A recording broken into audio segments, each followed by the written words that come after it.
Ya saudara pengurusi dan peserta-peserta yang dikasih sekalian, mula ini adalah kali kedua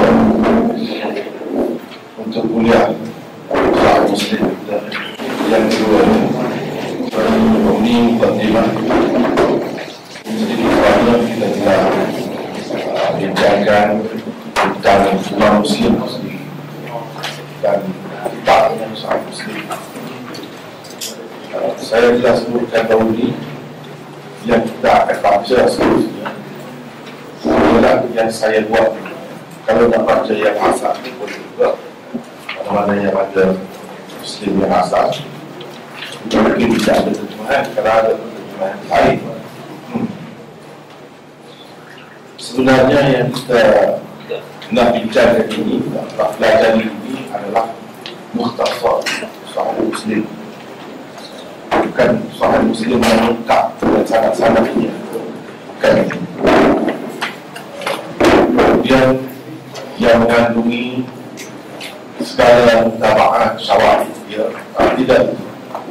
Yang kita nak bincang ini yang pokok dia, hadis-hadis Muslim yang merupakan asas atau usul dan ringkasan kepada Sahih Muslim. Sebab sebenarnya memang Sahih Muslim itu dia ada lebih istimewa dari sudut sanad dia. Tapi saya rasa untuk umum perbincangan tentang sanad itu tidak diperlukan sangat. Tidak diperlukan sangat. Ya, saya mengajar di Kelantan, kita baca semua sekali, tapi tidak ada kontak. Kita buat di sini kelainan. Kita tidak baca semua kitab semua sekali dengan sanadnya. Itu tidak ada. Hanya yang ada ni sanad terakhir yang tertinggi, di atas sekali sanad sahabat saja yang lain-lain sebetulnya tidak ada. Tapi kita buat lengkap. Dan saya telah tengok ada beberapa sebenarnya Sahih Muslim, ada beberapa dalam bahasa kita pun sudah ada. Semua macam-macam lah saya baca. Yang satu dua yang saya dapat lihat daripada Indonesia, asalnya tidak apa-apa sesuai kita. Ada yang tasawuf dan ada yang lengkap. Mungkin sebahagian daripada peserta ini sudah memiliki. Yang saya maksudkan minggu depan, 2 minggu depan, syarat Nawawi sudah ada di semua. Tetapi saya tengok di dalam syarat Nawawi itu sepenuhnya kalau kita baca dia banyak sangat perbincangan teknikal dari segi perbahasan bahasa yang tidak diperlukan oleh umum. Sebab itu kita tak ambilnya, tapi untuk bilik sendiri kita pulang pada masing-masing. Dan saya rasa susah juga kalau tak faham yang itu. Misalnya ada tempat tu saya tengok dia kata pengecualian yang terputus, tak faham. Jadi itu satu istilah mumpatir, benda turun. Jadi susah satu hijau pula bagi faham satu hijau. Jadi saya rasa tidak perlu semua itu kita ambil mukhtasarnya sahaja, ringkasan sahaja. Ini adalah yang pertama.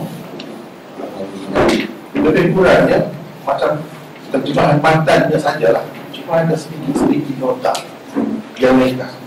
Saya tidak buat seperti yang kita buat untuk Sahih Bukhari itu detail dan untuk Tirmizi itu detail. Jadi saya rasa lebih elok ada kelainan sikit, iaitu kita buat dalam bentuk ringkasan. Pengajaran dia betul kepada pengajaran supaya dapat diamalkan dan kita beramal berdasarkan hadis yang sangat tinggi tahap kesahihan. Jadi lebih meyakinkan kita kalau pengajaran yang terdapat di dalam ini. Tak apa dah. Risalah ini, nota ini bermula dengan kita beriman. Padahal kalau kita buka dalam kitab Muslim tidak bermula dengan kita beriman. Dia bermula dengan perbincangan tentang sanad yang dipanggil Muqaddimah Muslim.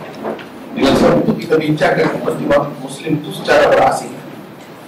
Macam dalam program kita di sini malam ni, kandungan Muslim dan ambil hati hadis-hadis yang utama. Ada pun perbezaan sedikit-sedikit dengan kita panggil takwil sanad, pembalikan sanad, kerana satu perkataan saja yang berbeza tak ambil. Jadi ringkas seperti yang saya sebut baru ni, setengah-setengah ulama mengatakan hadis Muslim ni kalau yang tidak berbulan itu yang asas dia dalam 4,000 lebih sikit. Ini pun kita berdasarkan yang itu, berdasarkan dia. Biar ada perbezaan. Kalau setiap kali perbincangan mendalam itu, saya pun tak sempat sebenarnya dari segi bahasa tu nak tulis kalau detail perincian dia.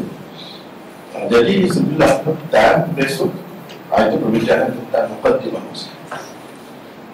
Tapi Muqaddimah Muslim itu yang kita baca ni pun tak bincang tentang sanad.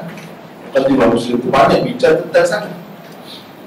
Tak apa, kepada yang berkehendak nak mendalami cara Muslim dan perbahasan ulama Muslim tentang sanad-sanad yang diperlukan sangat dalam ilmu hadis itu, boleh kita lihat di situ secara berasing dan kita tidak campurkan di sini. Padahal kitab dia bermula dengan perbincangan tentang sanad, dipanggil Muqaddimah Muslim. Ini isi Muslim terus pergi kepada hadis Nabi sallallahu alaihi wasallam. Baiklah, seperti biasa, kebanyakan kitab yang dikarang ulama-ulama kita, dia bermula dengan kitab ini. Seperti di sini, dia bermula dengan kitab iman. Tanpa mengambil kira Muqaddimah dia tu lah. Kalau kita beriman, kenapa penting? Sebab dialah yang menentukan segala-galanya. Kalau ada syariat, ada Islam, ada amalan, ada apa, kalau iman tidak ada, tak ada guna. Ada guna. Allah SWT tak terima dulu. Jadi iman itu penting. Sebab itu kebanyakan kitab yang bermula dengan kitab. Jadi kita beriman itu suatu perkara yang penting sekali. Kita tengok hari ini orang yang mendakwa Islam ramai yang mendakwa Islam, tapi perbezaan dia dengan kita sesama Islam jauh sangat. Asas rukun iman pun sudah berbeza. Macam mana kalau macam itu? Sebab itu perlu sangat ditekankan dan dipelajari tentang iman, rukunnya, kemudian dari sudut-sudut lain, tuntutannya. Itu perlu sekali. Kalau kita pergi kepada kitab iman, kitab iman, kadang-kadang kitab lama, dia dikandungkan sesebuah kitab, dia terbahagi kepada beberapa bahagian besar, terbesar dipanggil kitab. Di bawahnya ada beberapa tali tadi. Bab-bab biasanya bab di bawah lagi daripada kitab. Kemudian di bawah bab tu ada lagi dalam setengah-setengah kitab, dia ada pasal, ada macam-macam. Jadi kitab iman artinya perbincangan tentang iman itu terkumpul di sini lah, terkumpul di sini secara menyeluruh, walaupun secara terperinci mungkin dia ada beza, ada bab-bab yang berasing. Kemudian kita tengok sini kitab iman, satu yang pertama, ini bab pertama, bab dia sebut bab. Bab ni di bawah daripada kitab, iaitu bahagian yang lebih kecil sedikit daripada kitab. Bab bayanil iman wal Islam wal ihsan wa wujubil iman bi itsbati qadarillah subhanahu wa ta'ala wa bayan ad-dalil ala at-tabarri ممن لا يؤمن بالقدر وإغلاق القول في حقه. Kita yang pertama sekali perlu ingat bahawa ini sudah sebut dah, tapi aku lupa ataupun yang baru kita tahu kan. Segala tajuk-tajuk di dalam Muslim ini macam yang kita baca tadi, bayani iman, wal Islam, dan sebagainya, dan seterusnya akan datang. Bab-bab itu bukan dibuat oleh imam Muslim sendiri. Sebab itu, kalau kita tengok dalam kitab-kitab Muslim yang disyarah oleh berbagai-bagai ulama hadis itu, dia akan ada perbezaan. Kenapa dalam ini tajuk? Kenapa di sini tak ada, di sini ada? Itu jangan pelik. Sebabnya itu adalah dibuat oleh pensyarah kepada sahih Muslim. Tetapi yang lebih popular sebab tersebar dengan luas ialah syarah Nawawi. Jadi apa yang ditajuk ni umumnya banyaknya daripada syarah Imam Nawawi. Walau bagaimanapun ulama-ulama mengatakan banyak lagi yang tidak tepat yang Imam Nawawi buat itu tidak betul-betul bebas betul. Kadang-kadang dia terikat dengan mazhab dia. Orang ni yang orang komen, orang komen. Jadi ulama-ulama lain dia buat sendiri-sendiri tajuk. Walau bagaimanapun mereka adalah orang-orang yang bijaksana, orang yang arif. Tajuk-tajuk dia buat itu secara keseluruhannya. Dia nak menggambarkan hadis-hadis di bawah itu. Kalau tidak susah juga kalau baca tajuk itu, cakup bawah semua. Sedangkan dalam kitab Iman saja sepatutnya ada banyak pak. Seperti ini beberapa hadis sesuai dengan tajuk ini, beberapa hadis juga sesuai dengan tajuk ini. Jadi sepatutnya ada lah untuk mengingatkan kita. Jadi tajuk ini bukan yang Imam Muslim buat. Imam Muslim hanya sempat mengumpulkan hadis-hadis dengan sanad-sanad yang lengkap. Itu. Kenapa dia tidak buat tajuk?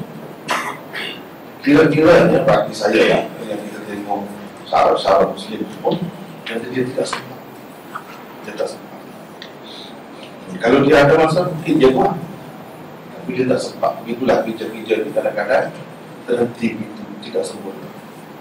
Yang tidak sempurna di sini ialah dia tidak ada tajuk yang dibuat oleh pengarang asal. Ini kita terus pergi kepada hadis, tidak ada sanad, terus pergi kepada atas itu. Inilah dikatakan, sebab itu kita tulis di luar mukhtasar. Satu lagi tadi bukan tadi mukhtasar. Kalau tadi pun tidak ada sanad juga, tetapi dia boleh dikatakan bahagian-bahagian kecil itu dia ada perbezaan itu di sini. Di sini tak ada, tapi kan betul-betul ringkasan. An Yahya bin Ya'mar قال كان أول من قال في القدر بالبصر معبد الجهني، فانطلقت أنا وحميد بن عبد الرحمن الحجري حاجين أو معتمرين، فقلنا لو لقينا أحدا من أصحاب رسول الله صلى الله عليه وسلم فسألناه عما يقول هؤلاء في القدر، ووفق لنا عبد الله بن عمر بن الخطاب داخلا المسجد، فاختلفته أنا وصاحبي، أحدنا عن يمينه والآخر عن شماله، فظننت أن صاحبي سيكل الكلام إلي، فقلت أبا عبد الرحمن إنه قد ظهر قبلنا ناس يقرؤون القرآن ويتقفلون العلم، وذكر من شأنه وأنهم يزعمون أن لا قدر وأن الأمر ألف. قال فإذا لقيت أولئك فأخبرهم أني بريء منهم وأنهم براء مني، والذي يحلف به عبد الله بن عمر لو أن لأحدهم مثل أحد ذهبا فأنفقه ما قبل الله منه حتى يؤمن بالقدر. ثم قال: حدثني أبي عمر بن الخطاب قال: بينما نحن عند رسول الله صلى الله عليه وسلم ذات يوم إذ طلع علينا رجل شديد بياض الثياب شديد سواد الشعر لا يرى عليه أثر السفر ولا يعرفه منا أحد، حتى جلس إلى النبي صلى الله عليه وسلم فأسند ركبتيه إلى ركبتيه ووضع كفيه على فخذيه وقال: يا محمد أخبرني عن الإسلام. فقال رسول الله صلى الله عليه وسلم: الإسلام أن تشهد أن لا إله إلا الله وأن محمدا رسول الله وتقيم الصلاة وتؤتي الزكاة وتصوم رمضان وتحج البيت إن استطعت إليه سبيلا. قال: صدق. قال: فعجبنا له يسأله ويصدقه. قال: فأخبرني عن الإيمان. قال: أن تؤمن بالله وملائكته وكتبه ورسله واليوم الآخر وتؤمن بالقدر خيره وشره. قال: صدقت. قال: فأخبرني عن الإحسان. قال: أن تعبد الله كأنك تراه فإن لم تكن تراه فإنه يراك. قال: فأخبرني عن الساعة. قال: ما المسؤول عنها بأعلم من السائل. قال: فأخبرني عن أمارتها. قال: أن تلد الأمة ربتها وأن ترى الحفاة العراة العالم رعاء الشاء يتطاولون في البنيان. قال: ثم انطلق فلبثت مليا ثم قال لي: يا عمر أتدري من السائل؟ قلت: الله ورسوله أعلم. قال: فإنه جبريل أتاكم يعلمكم دينكم. عن أبي هريرة قال: كان رسول الله صلى الله عليه وسلم يوما بارزا للناس فأتاه رجل فقال: يا رسول الله ما الإيمان؟ قال: أن تؤمن بالله وملائكته وكتابه ولقائه ورسله وتؤمن بالبعث الآخر. قال: يا رسول الله ما الإسلام؟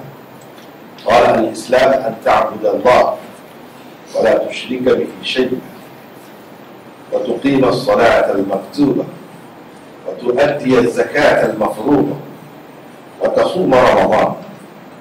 قال: يا رسول الله ما الإحسان؟ قال: أن تعبد الله كأنك تراه فإنك إلا تراه فإنه يراك.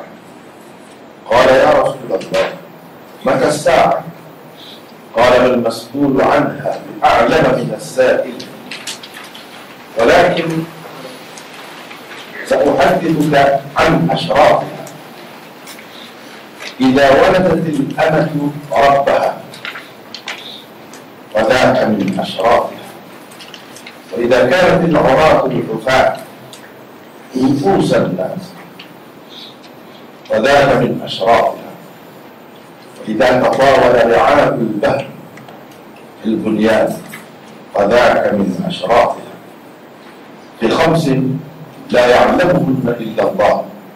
ثم تلا: إن الله عنده علم الساعة وينزل الغيث ويعلم ما في الأرحام وما تدري نفس ماذا تكسب غدا وما تدري نفس بأي أرض تموت إن الله عليم خبير.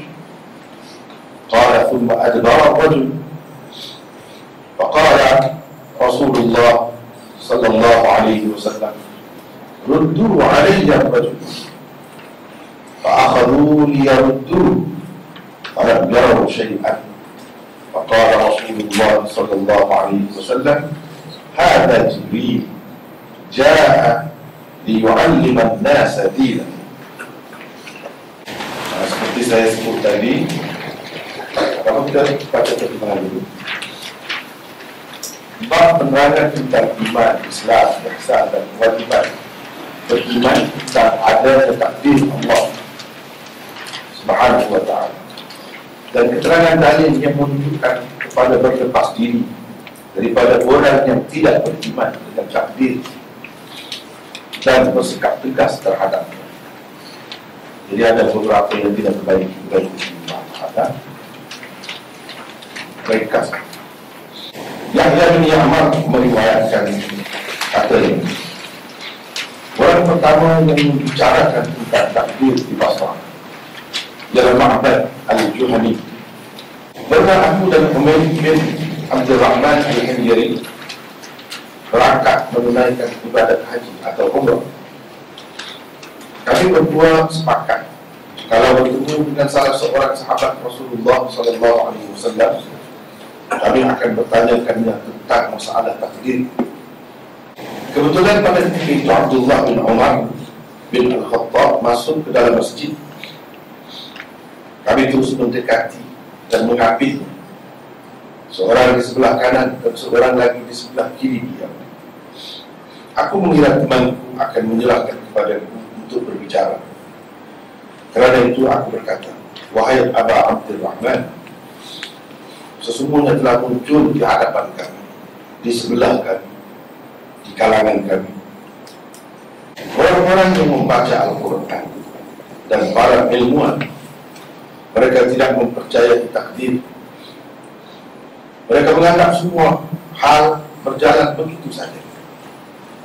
Ibnu Umar berkata, kalau kau bertemu mereka, katakan bahawa aku berlepas diri dari mereka, dan mereka tidak ada kena mengenal lagi dengan. Demi Allah, seandainya seseorang di antara mereka mempunyai emas sebesar bukit, lalu emas itu dinafkahkan, dibelanjakan, jadi buat bagikan, Allah tetap tidak akan menerimanya selagi dia tidak mempercayai takdir. Ibnu Umar selanjutnya berkata, ayahku Umar bin Al-Khattab menceritakan kepadaku, katanya, pernah pada suatu hari ketika kami sedang duduk di samping Rasulullah SAW, tiba-tiba datang seorang lelaki dengan berpakaian amat putih dan berambut amat hitam. Sedikit pun tidak terlihat padanya kesan-kesan perjalanan, dan tidak ada seorang juga di kami yang mengenal. Lalu dia duduk di hadapan Nabi dengan merapatkan kedua lututnya kepada kedua lutut baginda sallallahu alaihi wasallam, dan meletakkan kedua telapak tangannya di atas kedua pahanya. Kemudian lelaki itu berkata, wahai Muhammad, beritahulah kepadaku tentang Islam. Jawab Nabi SAW, Islam itu dialah kamu bersaksi bahawa tiada Tuhan selain Allah dan Muhammad adalah utusan Allah, mendirikan sembahyang, menunaikan zakat, berpuasa di bulan Ramadan, dan mengerjakan haji ke Baitullah jika engkau mampu pergi ke sana. Lelaki itu berkata, benarlah kau. Kami berasa heran kerana dia yang bertanya, tapi dia pula yang membenarkan. Kata dia lagi, beritahulah kepadaku tentang iman. Jawab Nabi, iman itu ialah kau percaya kepada Allah, para malaikat, kitab-kitabnya, para rasulnya, hari kemudian, dan kau percaya kepada takdir baik dan buruk. Lelaki itu berkata, Benarlah. Dia bertanya lagi, beritahulah pula kepada tentang ihsan. Jawab Nabi, ihsan itu ialah kau menyembah Allah seolah-olah kau melihat. Jika kau tidak dapat melihatnya, maka sesungguhnya dia sentiasa melihat. Lelaki itu seterusnya berkata, beritahulah kepada tentang hari kiamat. Jawab Nabi, tidaklah orang yang ditanya lebih tahu dari yang bertanya. Kata lelaki itu, kalau begitu beritahulah kepada itu tentang tanda-tandanya. Jawab Nabi, bila hamba wanita melahirkan tuannya, dan bila kamu melihat orang-orang yang berkaki ayam, telanjang, miskin, menggembala kambing, berlumba-lumba, dan saling berbangga-bangga dalam mendirikan bangunan-bangunan yang tinggi. Kemudian lelaki itu pergi, dan aku, kata Umar, terdiam beberapa lama. Kemudian Nabi SAW berkata, wahai Umar, tahukah kamu siapakah lelaki itu? Jawab, hanya Allah dan Rasulnya yang lebih tahu. Kata Nabi, itulah Jibril yang datang kepadamu untuk mengajarkan agamamu. Itulah hadis yang pertama. Hadis yang kedua pun lebih juga. Tengok Abu Hurairah radhiyallahu anhu meriwayatkan, kata beliau, pada suatu hari Rasulullah SAW sedang duduk bersama orang ramai. Lalu datang kepadanya seorang lelaki. Dia lantas bertanya, wahai Rasulullah, apakah itu iman? Jawab Rasulullah, iman ialah percaya kepada Allah, percaya kepada para malaikat, percaya kepada kitab, percaya akan menemui, percaya kepada para rasul, dan percaya kepada hari kebangkitan yang akan. Orang itu bertanya lagi, wahai Rasulullah, apakah itu Islam? Jawab Rasulullah SAW, Islam ialah menyembah Allah dan tidak menyekutukannya dengan sesuatu, mendirikan sembahyang fardu, bayar zakat yang wajib, berpuasa di bulan Ramadan. Orang itu kembali bertanya, wahai Rasulullah, apakah itu ihsan? Jawab Rasulullah SAW, ihsan itu ialah engkau menyembah Allah seolah-olah engkau melihat. Jika engkau tidak dapat melihatnya, maka sesungguhnya dia sentiasa melihat. Orang itu terus bertanya, wahai Rasulullah, bilakah hari kiamat itu akan terjadi? Jawab Rasulullah, orang yang ditanya tidak lebih tahu daripada orang yang daripada orang yang bertanya, tetapi akan diterangkan kepadamu tanda-tanda. Apabila hamba saya perempuan melahirkan dengan itu adalah salah satu tanda. Apabila orang yang bertelanjang dan berkaki ayam menjadi pemimpin, itu juga termasuk tanda-tanda. Apabila gembala ternakan berlumba-lumba mendirikan bangunan, itu pun termasuk tanda-tanda. Ada 5 perkara yang tidak diketahui kecuali oleh Allah. Kemudian Rasulullah SAW membaca ayat tadi, bermaksud sesungguhnya Allah, Dia sajalah yang mengetahui tentang hari kiamat. Dialah yang menurunkan hujan dan yang mengetahui apa yang ada di dalam rahim. Tiada seorang pun yang dapat mengetahui, yakni dengan pasti, apa yang akan diusahakannya besok. Dan tiada seorang pun yang dapat mengetahui di bumi mana dia akan mati. Sesungguhnya Allah Maha mengetahui dan Maha mendengar. Kemudian orang itu berlalu, maka berkatalah Rasulullah SAW, panggillah orang itu kembali. Para sahabat berusaha mencari orang itu untuk memanggilnya kembali, tapi mereka tidak melihatnya lagi. Maka bersabdalah Rasulullah SAW, itulah Jibril. Dia datang untuk mengajarkan agama kepada manusia. Nah, itulah panjang-panjang hadis 20 ini. Jadi sebenarnya seperti saya sudah sebutkan tadi, saya tak ringkas. Kita tak ringkas dalam Mukhtasar Sahih Muslim. Jadi ringkas itulah.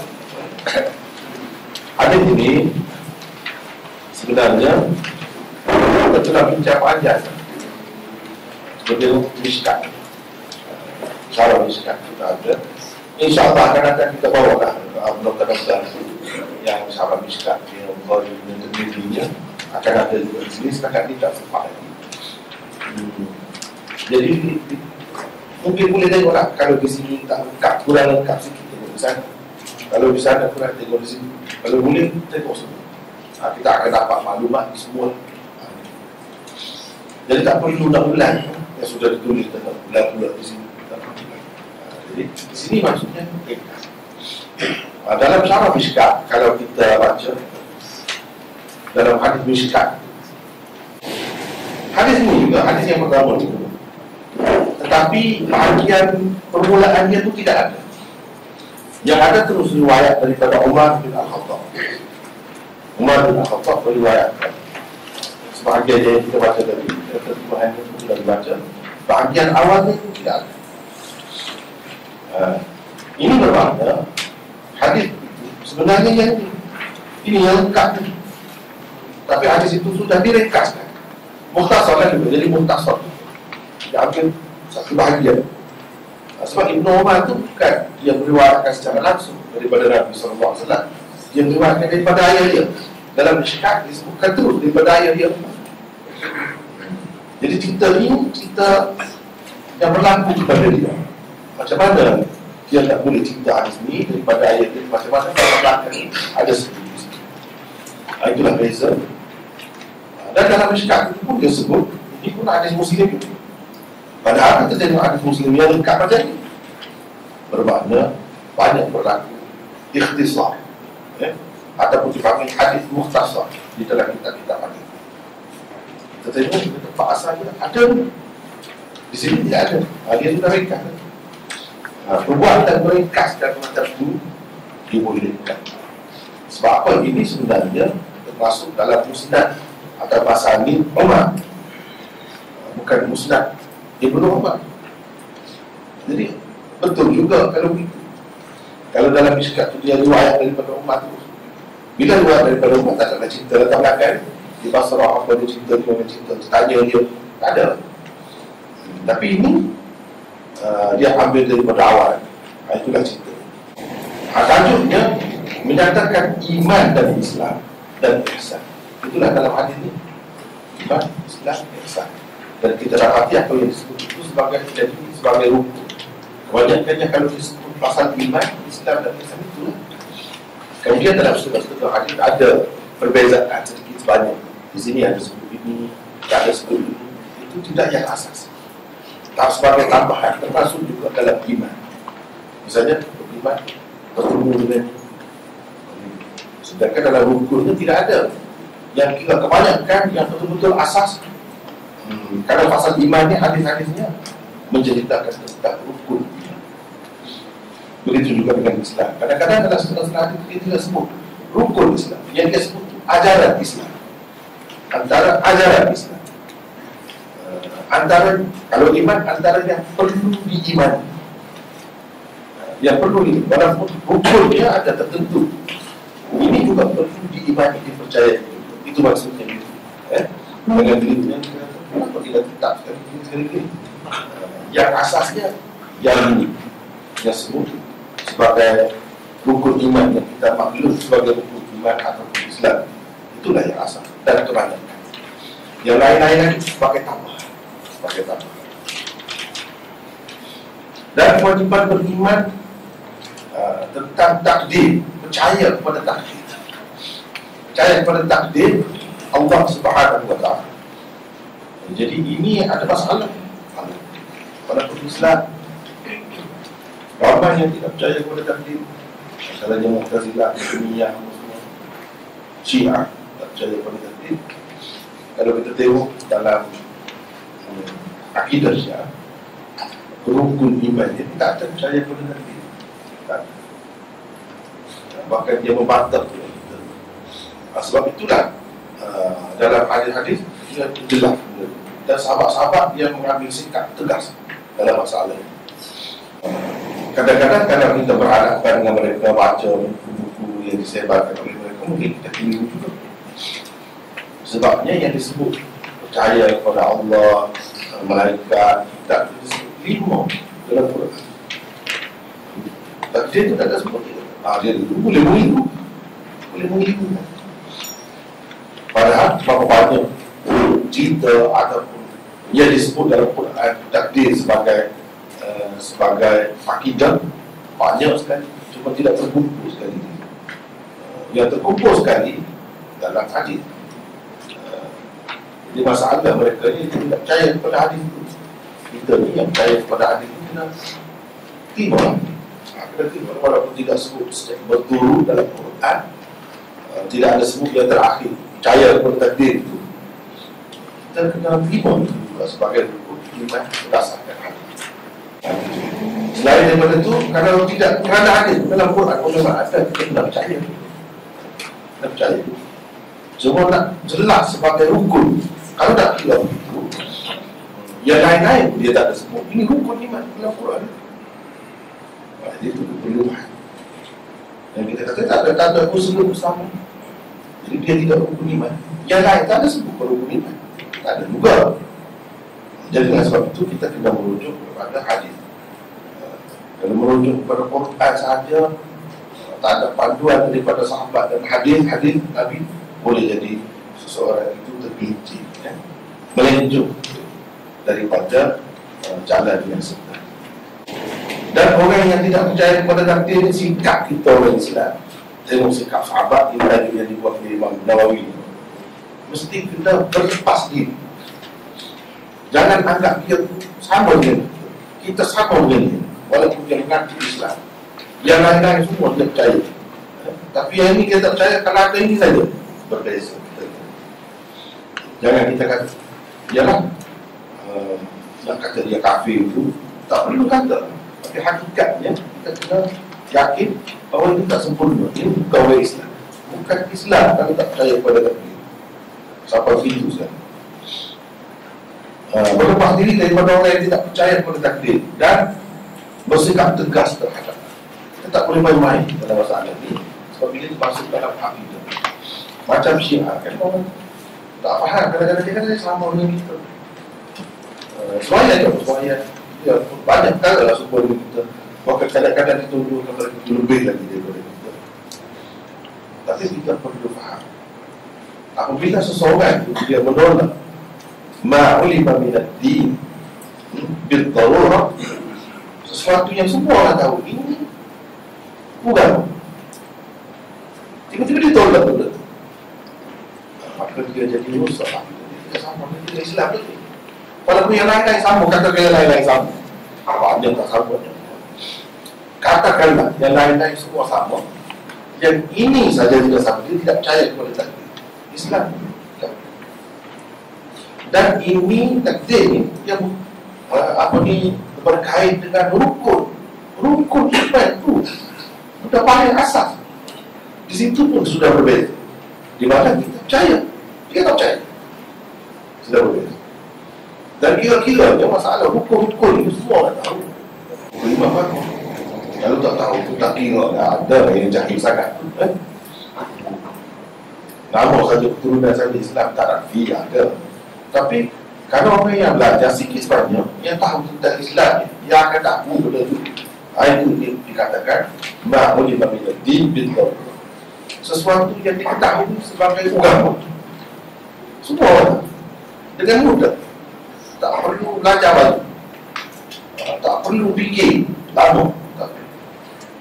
Maka di mana-mana pun disebut. Pergi di dunia mana pun, rukun iman sama orang Islam, rukun Islam sama orang Islam.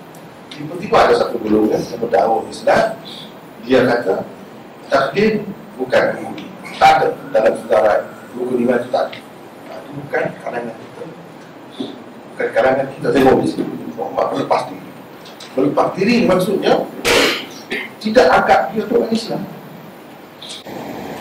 Tapi ada perinciannya. Ini macam mana mula perincian itu banyaklah. Tapi kalau tak tanya langsung pada takdir sebagai rukun, itu adalah jelas. Itu satu. Kalau yang lain-lain lagi, kalau banyak lagi ada, banyak lah. Jadi tak kira kita tak boleh nak kata seseorang yang Islam semata-mata kerana satu perbuatan dia sama dengan kita, semata-mata tak boleh. Bahkan kita kena pilih satu saja dalam perkara pokok. Kalau berbeza, dia sudah tidak Islam. Sebab itu, dan dengan sebab itu, cerita tentang rukun, cerita tentang akidah ini, terutamanya iman, sangat penting dipelajari. Sangat penting dipelajari. Sedikit sebanyak saya ada tulis itu dekat muka surat 1. Bacalah sendiri. Saya tidak nak bincang itu. Kita nak bincang apa yang tersebut di dalam hadis. Jadi ceritanya Yahya bin Ya'mar ini cerita, dia kata orang yang pertama membicarakan tentang takdir di pasar. Di pasar sebab dia pasar. Dia duduk di sana. Tentang takdir maksudnya tentang penafian takdir. Bukan tentang takdir itu saja, tidak. Tentang mempertikaikan. Orang yang mempertikaikan ataupun tidak menerima, tidak mempercayai takdir. Orang yang mula-mula merasakan cerita ni sebab dia tokoh juga. Ada lagi yang lain-lain mengikut dia, tidak disebutlah. Tidak disebutlah. Dia ni yang mula-mula menceritakan di Basrah. Ada pun di lain pun ada juga. Di lain pun ada juga.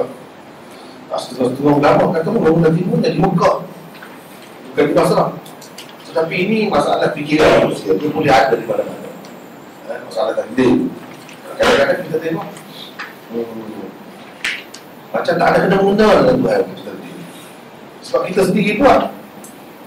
Kita sendiri buka botol itu dah kena Tuhan. Dan kita sendiri. Apa tadi takdir? Kadang-kadang begitu. Kadang-kadang orang kata letak kelemahan atas takdir.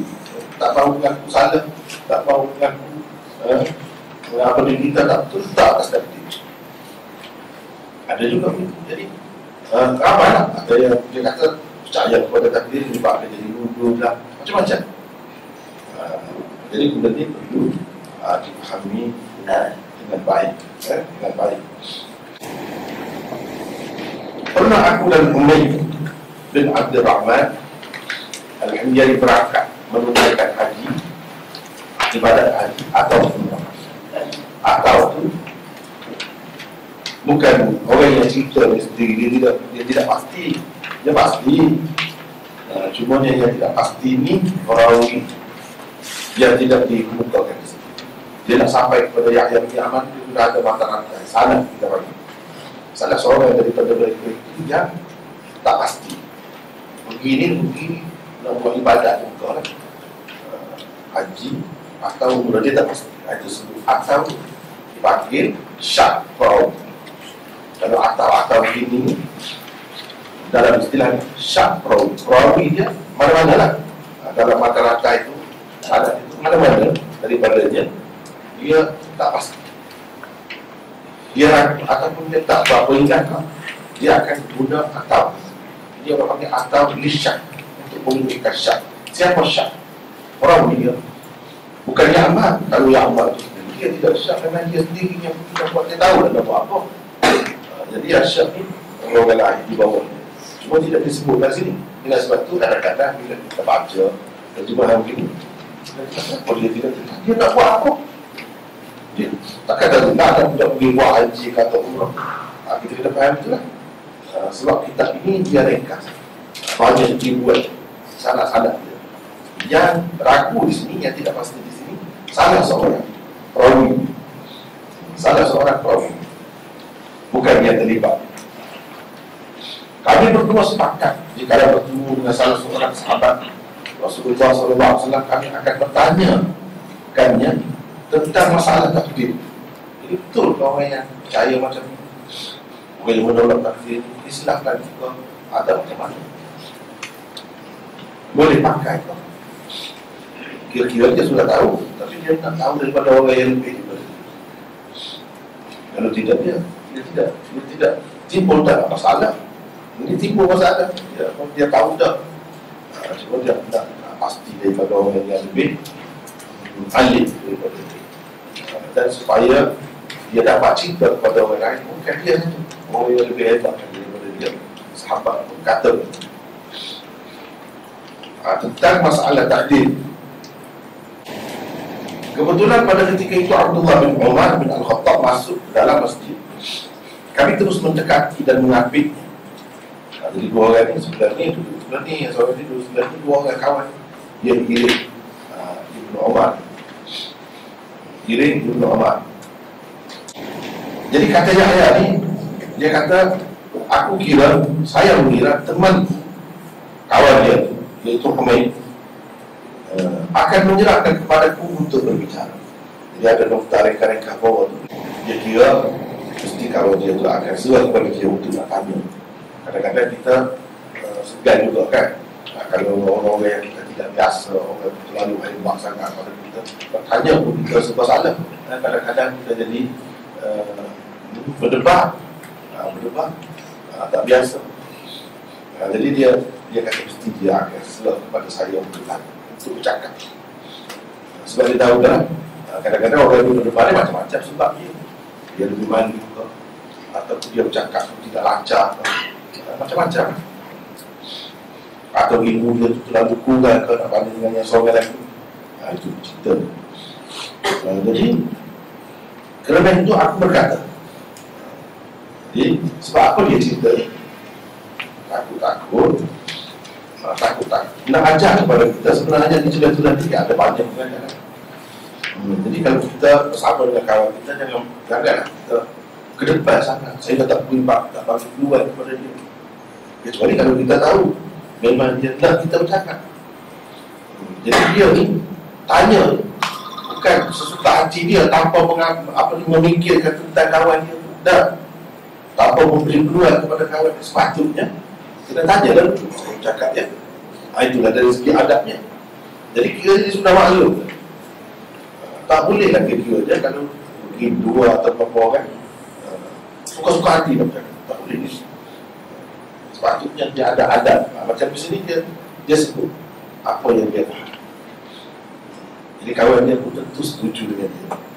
Tak timbul lah, dia tak menunjuk diri, dia melebihkan diri dia daripada saya. Dia saja yang nak bercakap.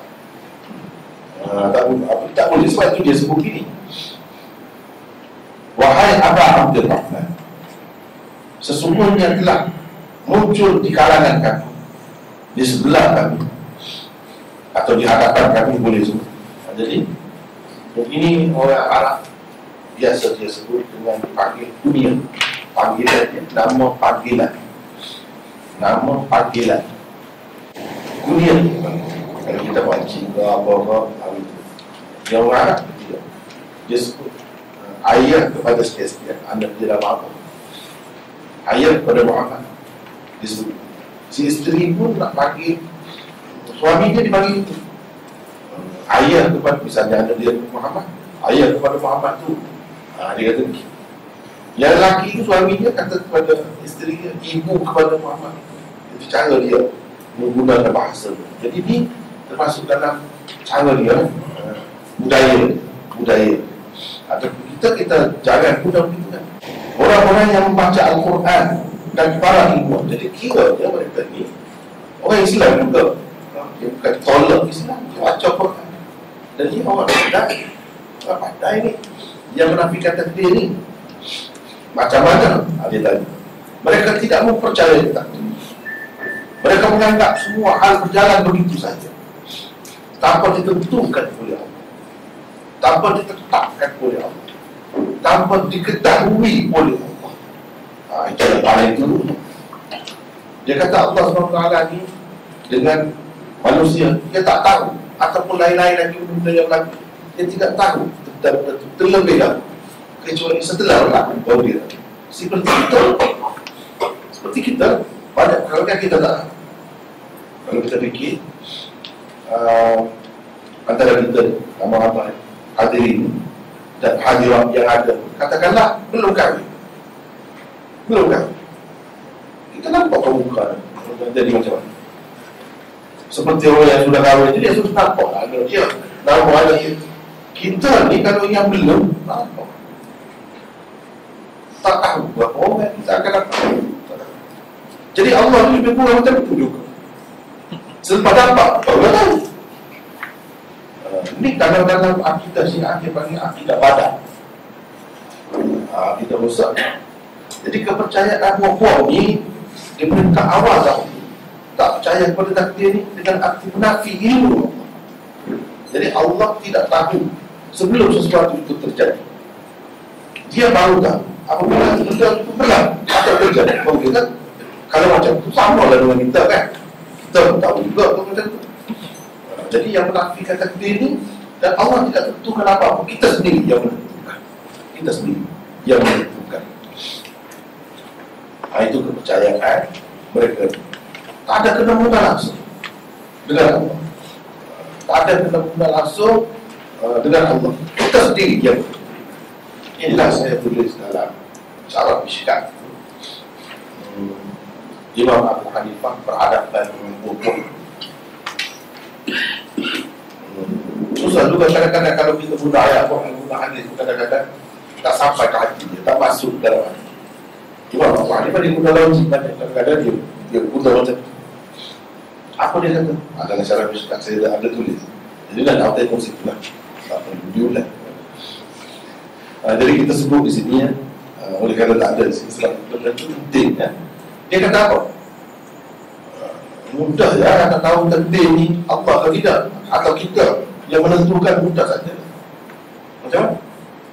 Kalau kamu boleh sebut min, sebut min. Ba, ha sebut. Dan macam-macam lagi. Huruf boleh sebutkan. Jadi kita lah yang sebut. Apa kena menggunakan dengan Allah je? Baik, sekarang ni cuba kamu sebut ha dengan menggunakan tempat. Kamu sebut ba tadi. Macam mana sebut? Ha tapi nak sebut ba. Ha. Dan kamu sendiri yang menentukan. Ha tapi nak guna min. Nak sebut macam mana? Macam mana sebut? Tak boleh sebut, tak boleh. Itu menunjukkan dia bukan kamu sendiri yang menentukan, bukan kamu Allah. Tapi kita kadang-kadang tak perasan sebab banyak kalau kita boleh buat. Macam sekarang kita kata kita lah orang yang angkat gelas, minum yang buat kita tidak sedar. Berapa-berapa orang yang tiba-tiba kadang-kadang dia jatuh sakit kan, dia kena apa dia kata lumpuh. Tiba-tiba tak boleh nak angkat. Di mana kita baru? Siapa yang berkuasa? Siapa yang menentu? Bila nak lakukan? Kita sendiri pun tak tahu. Untuk diri kita. Tapi Allah SWT tahu semua. Dan dialah yang menentukan semua. Kita kata kenapa dia buat itu pada kita? Kalau kita nak kira mudah, senang. Orang lain begitu mudah kira. Dia boleh hidup senang. Tak ada apa. Tidak nak kecewa sangat macam kita. Kalau kita nak kira mudah, gitu saja. Tapi kita kena fikir dan yang lain dengan cara yang lain. Iaitu kita duduk di dunia ni kan tak sempurna. Dia mesti akan ada lah suatu ketika di mana kita lemah, gagal, dan kita akan menempuh kerugian. Kita akan menghadapi kesusahan. Kita akan menanggung kesakitan atau penyakit. Itu semua kita tak tahu. Siapa yang menentukan? Kalau tidak begini. Kalau tidak begini, akhirnya mati juga. Situ dia begini. Macam mana hebat, macam mana cukup segala peralatan, situ juga. Jadi itu hakikat di dunia. Kenapa Tuhan buat hikmah? Kalau tidak, macam mana kita tak dapat nikmat akhirat pun? Kalau kita tak begini, kalau tak mati. Tapi kita ingat, sebab kita ingat manusia di sinilah segala-galanya. Kalau macam tu, akan lebih macam tu. Jadi orang Islam yang lebih jangan kita kalau gagal itu kan kecewa. Tak boleh ni silap nak keluar dia kena nak dapat yang lebih dan mesti kena pergi. Inilah semua yang berlaku, apa yang berlaku dalam dunia ni, begitulah sebenarnya. Setengah-setengah orang dia kata, dah kalau semua Allah SWT tentukan, jadi kita tidak ada pilihan. Kita tidak ada pilihan. Mungkin Allah SWT boleh menjadikan kita orang kafir dan mati dalam kafir, kita nak buat macam mana? Dia keliru. Ini kekeliruan tentang takdir lah. Yang tak janji pahaman takdir, tolak takdir, tak percaya benda takdir, asalnya benda-benda macam tu lah keluar dulu. Dia terfikir benda-benda macam tu. Jadi kalau segala-galanya ditentukan oleh Allah, melakukan kehendak Allah, kuasa kita pun terhad melakukan kuasa Allah. Kalau begitu, kita tak boleh nak buat apa. Kalau dia nak kita mati dalam keadaan kafir, kafir lah. Mana kita boleh ubah lah. Dia faham takdir itu paksa. Itu silap. Takdir bukan paksaan. Takdir yang berkait dengan ilmu Allah, sifat ilmu Allah. Yang Allah mengetahui apa akan berlaku kepada seseorang. Kalau pilihan, dia akan pilih apa? Allah tahu. Dia yang bagi sifat memilih itu, kemampuan memilih itu kepada kita. Dia bagi ikhtiar apa semua, dia bagi. Jadi berdasarkan ikhtiar sifat memilih itu, itulah yang dia katakan salah. Kalau yang tak ada kena dengan pilihan kita, tidak salah kita. Misal kita naik foto, kita jatuh, bukan kita nak jatuh, bukan kita ikhtiar, bukan kita pilih, jatuh. Dosa ke tidak? Tak dosa. Sebab dia tak ada kena dengan ikhtiar, pilihan. Tapi kalau sengaja kita di atas bangunan kita menjatuhkan diri kita, kita lompat sengaja dengan pilihan kita, dosa besar. Dia ada dosa. Jadi Allah SWT tentukan ini berdasarkan pilihan. Kalau orang itu ada pilihan, kalau orang itu tak tahu ini racun, dia pun makan, mati, tidak salah, tidak berdosa. Allah SWT tidak buka kepada, tidak buka Allah SWT. Sebab apa? Sebab kita tidak tahu. Di luar ikhtiar kita, di luar pilihan kita, kita tak pilih. Jadi yang dia kata dosa, salah, gini hukum ni, yang dalam batas ikhtiar dan pilihan kita. Jadi, takdir ni, dia menentukan kita ni ada pilihan. Bukan seperti malaikat yang tak ada pilihan. Itu maksud nak faham takdir. Malaikat, Allah SWT bukan yang mentakdirkan. Dia tak ada pilihan. Nak jadi kafir, nak jadi, tak ada pilihan, dia boleh jadi begitu. Nak makan itu, nak makan ini, nak kahwin dengan orang itu, nak kahwin itu, tak ada. Dia tak ada pilihan. Memang Allah SWT tak ada jadikan begitu. Ada juga makhluk yang dijadikan tak ada pilihan ke arah yang baik. Tak ada. Tak ada pilihan. Memang begitu. Kalau kita kata lalat, dia suka sangat yang musuh. Memang Allah SWT buat begitu. Tak ada pilihan. Tak ada pilihan. Tapi kita manusia yang ada pilihan. Dalam batas pilihan yang kedahuluan dengan pilihan dan ikhtiar kita tu lah, dikatakan kita salah atau kita betul, kita dapat dosa atau kita dapat pahala yang berkait dengan pilihan itu. Pilihan itu siapa buat? Allah. Itulah nanti dia yang buat tu. Kita nak beza daripada malaikat, nak beza daripada syaitan. Ceritanya dia boleh buat macam-macam, betul ataupun cara sifat makhluk dia macam-macam. Makhluk manusia dia ada ikhtiar, dia ada pilihan. Kita boleh nak minum air tak minum, boleh? Boleh? Kalau minum kita dosa, tak minum kerana ikut agama boleh pahala. Itu yang kita. Kalau seseorang itu dia tidak sedar, kadang-kadang kita tengok orang yang bunuh diri itu, sebelum dia bunuh diri itu dia tak ada ingatan, dia lupa, dia tak tahu apa. Di luar ikhtiar, di luar pilihan dia tidak salah, tidak berdosa. Yang kata bunuh diri kekal dalam neraka tak termasuk dia itu. Sebab apa? Pilihan tadi tak ada. Apabila ada pilihan baru dia. Jadi dia berkait dengan kejadian Allah. Manusia ada pilihan. Berdasarkan pilihan, setakat dia dalam batas itu dah dia dikit. Salah. Kemudian ini dia berkait dengan ilmu dia, takdir.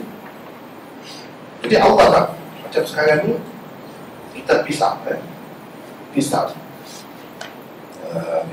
kita bagi kepada seorang. Kita tahu pisah itu kalau dia pukul tangan dia putus tak? Boleh luka dia dengan pisah. Kan kita tahu. Tiba-tiba ada dia nak apa ni guna untuk potong daging dan sebagainya pun boleh juga. Kita tahu. Tiba-tiba dia pergi potong tangan dia. Katakanlah apa orang tu, kita bagi pisau kepada dia, dia potong tangan. Dia potong dengan sengaja apa? Kita katakanlah dengan sengaja, dengan pilihan. Apakah boleh kita menyalahkan orang yang bagi pisau? Dan dia tahu benda ini kalau kena tangan putus. Dia tahu. Bolehkah kita salahkan orang yang bagi pisau? Tak boleh salah. Dia bagi, dia tahu. Tapi pengetahuan kita sekarang tu lah. Pengetahuan Allah ni meliputi, dia tahu tu. Orang yang akhirnya akan pilih macam mana, dia tahu. Tapi dia tidak ada masa situ. Mengetahui bukan bermakna memaksa. Itu yang tahu. Tapi dalam batas pilihan dia. Kenapa Tuhan tidak buat dia tu, dah dia tahu, dia ada kuasa. Kenapa dia tidak buat jadi Islam? Kita kata, inilah orang-orang yang tak percaya pada tadi. Dia faham, dia bincang benda itu. Kenapa Tuhan tidak jadikan ke Islam? Orang nak kira macam tu, semua Islam kan? Allah tidak nak itu kita. Sebab dia bagi ada pilihan. Sekarang ni dia bagi baik pun Islam atau kufur, pilihlah. Kita sedar dalam pilihan kita. Kalau di luar dia tak kira. Sebab itulah kadang-kadang dia tak boleh berfikir, orang gila dan sebagainya. Tuhan tak kira. Tuhan tak kira. Jadi benda-benda ini dia tahu, seperti kita tahu. Bukan bermakna kita paksa. Mana kita paksa? Kita pegang ke tangan dia. Kita tak pegang. Kita pegang ke tangan dia tu sampai memaksa dia potong tangan. Kalau untuk potong tangan dia kerana kesalahan, itu tak kira. Yang salahnya kan Allah tahu dia salah, dia sengaja, dia tahu. Jadi itu takdir yang maksud tadi dia berkait dengan ilmu. Mereka menafikan ilmu Allah. Mereka ni dia peringkat awalnya, dia belum Umar kata aku tak ada kena dengan mereka ni, iaitu yang menafikan ilmu, kaitan ilmu Allah dengan apa yang berlaku. Begitulah. Adapun kalau kita terima macam tadi, itulah ahli sunnah. Terima itu. Dalam batas pilihan, dalam batas ikhtiar, usaha, itu ada. Tapi siapa yang buat? Usaha. Allah. Usaha kita sejauh mana boleh. Siapa yang tentukan? Allah. Itulah takdir. Itulah takdir. Kan kalaulah manusia boleh tentukan, tentulah setiap orang dia tak comel dia kan. Dia tak pandang, dia paling berjalan. Semua nak itu. Kenapa tak dapat? Kenapa tak dapat? Maknanya bukan kita yang menentukan. Orang lain. Yang menentukan, itulah takdirnya. Itulah takdir. Tapi kadang-kadang orang itu bila dia sihat, dia kuat, dia gagah, dia merasa dia segala-galanya. Silap. Silap. Kalau gagah sekali pun, hebat sekali, bukan semua benda dia buat. Bukan semua benda berlaku mengikut kehendak dia, seperti yang dikehendaki. Kemudian saya tinggal bincang dalam masalah takdir banyak. Kalau pernah mengikuti banyak dah, tapi hari ini nak sebut sedikit lah satu istilah yang dipakai oleh ulama hadis. Saya puas hati dengan cara itu. Iaitu dia panggil qada dan qadar ni takdir. Dia terbagi kepada satu qadar atau takdir takwini, satu lagi tasyri'. Itu penting nama. Satu takwini, satu tasyri'. Yang kita disalah apa semua ni yang berkait dengan tasyri' syariat. Dosa terdapat pahala yang berkait dengan syariat takdir tu. Allah mentakdirkan untuk orang Islam wajib pas sembahyang. Itu takdir. Takdir mengikut syariat. Kita boleh buat, boleh juga tak buat. Boleh. Ada pilihan benda macam tu. Sekarang ni kita buat. Takdir tasyrik itu dikehendaki kita pun kita dapat pahala. Tapi kalau takdir takwini, penciptaan asal kejadian kita, Tuhan jadikan kita ni cantik misalnya, dapat pahala pun kita tak kena menggunakan pahala. Tapi siapa yang menentukan? Yang buat kita ni Allah, dia. Tapi dengan sebab kita cuba jadi darjat kita jadi tinggi di sisi Allah gitu kan? Tak. Dia tak ada kena menggunakan. Dapat pahala banyak masuk surga kerana cantik juga. Tidak. Itu hanya sekadar keperluan semasa hidup di dunia ini. Dan kita boleh ubah takdir itu. Kalau seorang kita kata itu takdir syar'i, tasyri'i, takwini. Itu takdir takwini. Dan benda takwini ada kalanya kita boleh ikhtiar, kita boleh ubah. Dengan sebab itu kita pergi jumpa dengan doktor yang cek, yang periksa, kita boleh. Lepas tu boleh melihat. Setelah dilakukan operation, boleh melihat. Tidak salah. Allah SWT tak layak, Rasulullah tak layak kita buat ubah takdir. Usaha nak pindah, nak baiki takdir takwini. Ada siapa kata salah? Dosa apa? Tak ada. Yang salah atau dosa takdir tasyri'i. Itu yang salah. Allah juga yang menentukan. Yang Allah tentukan ada dua macam kepada kita. Satu yang kait dengan syariat, yang berkait dengan syariat itulah menaikkan darjat kita, memberi pahala kepada kita, membuatkan kita berdosa, maksudnya ini berkait dengan syariat. Bila kita tak sembahyang, masuk neraka. Siapa yang tentu? Allah. Benda tu kita boleh pilih kan? Boleh pilih. Ada pun cantik dulu tapi kita tak boleh pilih. Lahir di Malaysia, takdir apa? Takwini, bukan tasyri'i. Bukan sebab lahir di Malaysia ni ada kelebihan di sisi Allah jadi ahli syurga. Tak ada jaminan itu. Sebab apa? Sebab dia berkait dengan kejadian biasa, alam, bersifat alami. Bukan ada kena-guna dengan syariat, bukan. Tak ada kena-guna. Tapi Allah juga yang tentukan. Allah juga yang tentukan. Itu kita fikir sendiri. Baik apa untuk kita, boleh kita fikir. Tidak baik di sini, kita nak pindah ke sana, pindah. Itu mungkin mengubah keadaan hidup dalam dunia. Mungkin bawa kebaikan, bawa keburukan, boleh jadi lah. Itu kita fikir sendiri. Yang berkait dengan dosa pahala, surga kan, ialah takdir tasyri'i. Takdir tasyri'i. Takdir tasyri'i ini bukan mau benar, bukan mau semua sekali. Ketentuan Allah. Dia nak kita buat, dia tidak mahu kita buat. Ketentuan dia.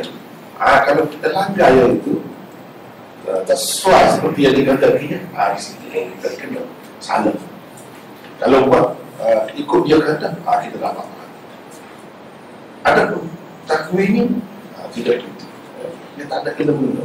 Cuma kalau ada kaitan, buat ini buat baik, tolong orang, ada apa-apa. Itulah berkenaan dengan takdir.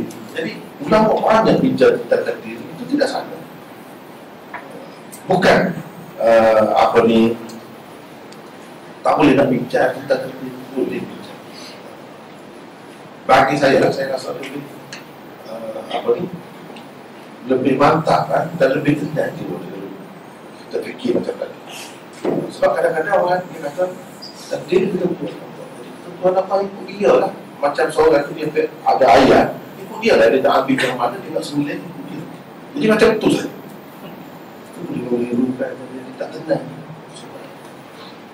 Keadaan Allah bukan begitu dengan kita. Dia mematikan kita bukan bermakna dia nak buruk, tak baik, kita mati. Dia bagi sakit pun tidak bermakna begitu. Yang agama dia ajar, kadang-kadang sakit kita sabar, dapat pahala lagi, dapat pahala. Sebab kita buku syariat, kita buku syariat. Jadi benda-benda begini tak apa nak bincang. Yang tak boleh mati takdir, langsung tak ada benda-benda dalam Allah. Kalau kita tiba dua tadi, banyak tak benda begini kan, banyak berlaku. Ini jangan-jangan kali jalan asalnya mungkin dia benda. Allah tentukan dia mungkin. Tak boleh kalau kita nak pindah. Boleh. Jadi tidak salah melanggar takdir itu, kan? Mengubah takdir apa itu kita gunakan takdir apa yang tak boleh, takdir tasyri'i. Itu dua perkara kita jelas. Mereka tidak mempercayai takdir. Mereka menganggap semua hal berjalan begitu. Tidak ditentukan oleh Allah, tidak ada kehendak Allah. Sudah sendiri. Jadi gitu. Jadi dia kata, kalau jumpa, kalau kamu bertemu dengan mereka, katakan bahwa aku berlepas diri dari mereka. Dan mereka tidak ada, tidak mudah lagi. Maksud di sininya mereka tidak Islam lagi. Jadi ini menunjukkan tidak mempercayai atau menolak mana-mana akidah pokok agama menyebabkan seseorang itu terkeluar daripada walaupun dari segi lain zahirnya dia nampak macam beragama Islam itu. Kita tak boleh kata dia buat ni buat tak lagi bukan jangan. Kita benda yang menyebabkan dia terkeluar daripada Islam tak ada kata. Kalau tak ada ya, kalau ada orang satu yang lain-lain semua buat boleh tak? Dia kata ada macam ni lah. Macam kita ada air semaya, ada air semaya. Jadi air semaya kita tak boleh batal kan? Boleh batal kan? Cara nak batal ni macam-macam lah. Jadi kalau ada satu dia cukup tak? Dia ketuk misalnya, batal tak mesti semua yang ada. Yang lain tak ada semua. Itu saja. Sepatutnya kita kena fahami. Jadi Islam ni dia bukan macam bangsa gitu, bukan begitu. Dia tak boleh berubah. Dia boleh berubah. Macam air semaya tadi. Tadi ada air semaya. Waktu dalam bangsa yang sekejap tu boleh hilang air semaya. Tak ada air semaya. Batal air semaya. Begitu juga dengan Islam ni, sikit saja dia boleh batal Islam. Dengan ada satu saja. Macam buat-buat ni, itulah benda. Demi Allah, seandainya seseorang di antara mereka mempunyai emas sebesar lalu emas itu dinafkahkannya, Allah tetap tidak akan menerimanya selagi dia tidak mempercayai takdir. Jadi kepercayaan kepada takdir itu begitu besar artinya. Jadi dari segi akidahnya tak ada usaha akidah, tak ada asas untuk seseorang itu mendapat pahala apa semua. Seperti orang kafir kan, dalam orang banyak semua kafirnya sia-sia amalan dia, merugikan dia. Sebab apa? Sebab asas dia tak betul, akidah dia. Jadi orang yang tak awak Islam, kalau ada sudut-sudut tertentu dia salah, maka dia jadi seperti orang kafir, seperti sia-sia amalan. Lalu dia bukakan hadis yang diriwayatkan oleh ayatnya Sayyidina Umar. Ceritanya ini orang panggil hadis Jibril. Hadis Jibril. Jadi hadis-hadis ini ada nama dia. Ada hadis Jibril, ada hadis macam-macam lah. Disebut hadis itu, hadis ini disebut banyak. Macam ayat Quran juga lah. Ayat berkenaan dengan ini, ayat tahaddi misalnya. Apa ayat tahaddi? Ayat-ayat yang mengandungi cabaran Allah terhadap manusia. Ayat tayammum, misalnya ayat yang mengandungi tayammum. Begitu juga dengan hadis. Begitu juga dengan hadis. Dia ada nama-nama, bukan semua. Cuma yang masyhur-masyhur tidak ada nama-nama. Macam hadis ini, hadis Jibril. Sebab apa? Sebab Jibril lah datang untuk mengajar agama dalam bentuk bertanya. Jadi kadang-kadang orang yang bertanya dia semestinya dia tahu. Ada kadang dia tanya supaya orang lain juga tahu. Ada juga. Jadi maksudnya nak menarik perhatian, dalam amal. Jadi yang disebut di sini jelaslah kalau kita seperti yang baca tadi, Islam ini merupakan rukun Islam. Pada situlah kita ambil rukun Islam. Kalau dia iman begini, di situlah puncak rukun iman. Biar kita tahu tu. Jangan seperti orang agama lain, kadang-kadang dia tak tahu dia buat ingat. Banyak asasnya, dalil kita ada dalil. Kita tahu melalui hadis Jibril lah, kita dapat tahu tentang rukun Islam, rukun iman. dan juga ihsan. Kemudian dia tanya tentang kiamat. Tentang kiamat. Dia tanya tentang kiamat. Dia ada kemungkinan kepercayaan pada hari kemudian. Jawab Nabi SAW, tidaklah orang yang ditanya lebih tahu tapi dia bertanya. Maknanya kadang kita berdua ni lebih kurang semua sama. Orang yang ditanya maksudnya Nabi tidak lebih tahu daripada yang bertanya. Jibril lah. Sama-sama tak tahu. Jadi dengan sebab itu berdasarkan hadis ini, kalau orang tahu, dia tahu hari kiamat. Tak betul. Salah. Dia ulama macam-mana pun, siapa pun dia ahli ilmu bidang, kalau dia kata tahu skill dia, berapa kali dah ada cerita bagi dia tak kiamat-kiamat kan. Jadi ini semua membenarkan hadis ini. Tak dia tepat. Cuma alamat-alamat dia tak sebab dia cerita alamat. Kemudian alamat-alamat kiamat ini dia terbagi pada dua. Kalau dalam kitab hadis disebut benda macam ini secara khusus, iaitu dalam bab fitnah akhir zaman. Dia ada satu bahagian dalam kitab hadis fitnah, iaitu berkenaan dengan fitnah akhir zaman. Jadi benda ni akhir zaman ni tidak semestinya dia tidak baik. Kadang-kadangnya alamat akhir zaman, alamat kiamat, cerita benda yang akan berlaku. Berdasarkan takdir ini, berdasarkan takdir ini, benda yang akan berlaku. Tak berlaku lagi pada suatu ketika dan akan berlaku. Itu Allah SWT tetapkan akan berlaku. Dan benda ini tidak salah pun. Kadang-kadangnya dia baik, membawa kebaikan kepada manusia. Misalnya disebutkan lomba-lomba meninggi gambar kuda, mana tinggi semua kuda. Jadi itu tak baik Pak, secara mutlak. Tak ada bermakna kita panggil kiamat lah supaya cepatkan. Bila kita buat benda tak ada kena mutlak. Tak ada kena mutlak. Yang dia Nabi sebut alamat kiamat, benda dia akan berlaku. Ada rasa keperluan tu, ada rasa berbangga-bangga itu terpilih masing-masing lah. Kalau untuk berbangga-bangga, bermuka-muka, salah. Kalau untuk memenuhi keperluan manusia pada masa itu, sebab orang terlalu ramai, tanah sempit, itulah cara penyelesaian. Itu tak ada salah, tak ada salah. Maka bagus kalau kita perhatikan umum Nabi SAW sendiri.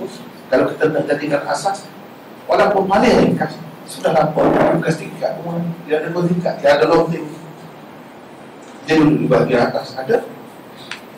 Jadi kalau kita tambah satu, tidak jadi masalah, tidak salah. Pada dasarnya sudah ada gitu. Bukan dia kata orang Islam mesti nombor tingkat, tak ada macam tidak ada. Jadi ada kalanya yang disebut sebagai alamat kiamat itu nak cerita benda yang akan berlaku, didorong oleh keperluan, didorong oleh keadaan tak kira. Ada kalanya yang disebut sebagai alamat kiamat itu memang benda itu tak baik, berlaku benda tak baik. Banyak benda tak baik itu dia gini. Apabila diserahkan amanah kepada orang yang bukan ahli, macam-macam lah banyak dia sebut. Itu kalau pada tubuh kita, diri kita, maknanya penyakit. Bila tua kan, banyak penyakit, sakit mata lah, labu mata lah, sakit gigi lah, sakit jantung lah, macam-macam sakit. Tak ada nak mati lah, tak lama lagi. Kalau dunia ni, dia tanda umur dia akhir, macam-macam. Nak kiamat maknanya mati lah. Kalau tubuh, kalau manusia ni, diri manusia mati. Sebelum mati kan biasa. Kalau jauh daripada mati, dia sihat. Jangan ada alamat mati dari punya berarti. Tapi kalau dekat mati, terutamanya tua, kan banyak sakit situ. Begitulah juga dengan alam dunia. Dia ada tanda-tanda yang disebut sebagai menandakan dunia sudah hampir dengan ajal, dengan hari terakhir. Dia ada kesamaan di sini. Sebab kalau kita perhatikan semua yang disebut, banyak yang disebut itu tidak baik, tidak sihat sebenarnya, menandakan tidak sihat. Manusia kalau banyak penyakit, tak lama. Begitu juga dengan kiamat. Kalau ada benda tadi, Kalau kita fikir dengan akal kita yang biasa tu, kan kalau bom atau nuklear apa semua ni, kalau satu saja jatuh tu hancur. Indah Malaysia daripada peta. Kalau semua tenaga-tenaga tu kita buat, kita hukum semua. Kalau kita kata dia tidak terkawal, pecah saja badan berjelarunya. Ada yang mati lemas, ada yang mati sesak nafas, ada yang mati hancur kena, ada yang mati tertindih, macam-macam kisah dia. Tengok situ saja sudah berapa banyak tak tengok lagi sudut lain lagi, tak mengambil kira sudut lain lagi. Kalau mengambil kira tahi bintang yang jatuh tu jauh tu, kalau kena bumi ni hancur semua, bukan Malaysia saja, sebab besar dan berapi misalnya kita kata. Jadi mana benar sebab-sebab kehancuran. Tapi Allah SWT jaga selagi kita ni tak sampai ke akhir hayat kita, dia jaga babak lain kita lepas jatuh lain selagi kita kelihat kat kiamat. Kalau tak kiamat, dia akan tak ada siapa pun boleh tahan. Jadi kalau kita perhati di sini, Nabi SAW sebut bila hamba wanita melahirkan tuan, bila hamba wanita melahirkan tuannya, antali dan amatu rabbah. Amah, kita kata amah ni amah kita lain kan. Ini maksudnya hamba sungguh, manusia yang boleh dijual beli. Adapun amah dia punya siapa, dia di hospital itu amah juga itu lain, bukan boleh dijual beli. Ini maksudnya hamba sungguh. Sekarang ini tidak ada yang macam itu. Zaman dahulu memang dalam dunia ini memang mengamalkan sistem perhambaan. Sebahagian manusia jadi hamba kepada sebahagian yang lain. Yang tidak jadi hamba itu jadi tuan. Jadi hamba wanita melahirkan tuannya. Jadi apa maksudnya? Macam-macam ayat maksud. Di sini sebut sebahagian, di tempat lain. Kalau tengok dalam kitab-kitab lain, boleh juga semuanya. Macam mana melahirkan tuannya. Ada 3 pendapat di situ sebelum mulai. Tengok situ. 1, surat 5.